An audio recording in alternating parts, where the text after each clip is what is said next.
Meanwhile, though, recommendations from one of the nation's top experts on coronavirus says Tennessee does not need a statewide mandate. This step backwards comes after she said every county mayor in the state should create a mask mandate of their own. Well, News Channel 5's Levi Ismail takes us inside the recommendations. As she's done in every state nearing the breaking point, Dr. DEBORAH Birx lays out her recommendations. The number one bullet is mandate mask. Close your bars. Enhance social distancing.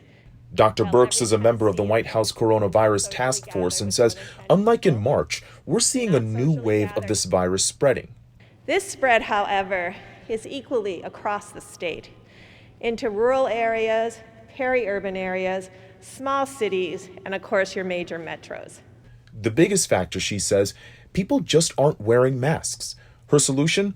Every mayor creates a mask mandate of their own. I think in this case, we know that the rural mayors understand their communities the best and would know how to mandate masks specifically. The trend of leaving the choice up to each county leads into the school discussion. Again, rather than a statewide mandate, Dr. Birx says if schools have taken precautions, they should be able to teach in person. Our hope is that kids can be in school in person. We believe that's best for children, and I think that we are advocating for and encouraging districts to provide that option for parents. The most important piece of this is to put the child at the center and to make those accommodations needed. What it comes back to is the notion of no mandates, even though if it were up to the experts, everyone would wear a mask and every child would have a chance to go back to school. Levi Ismail, News Channel 5.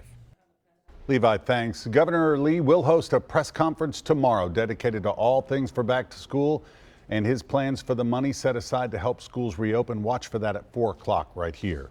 Meanwhile,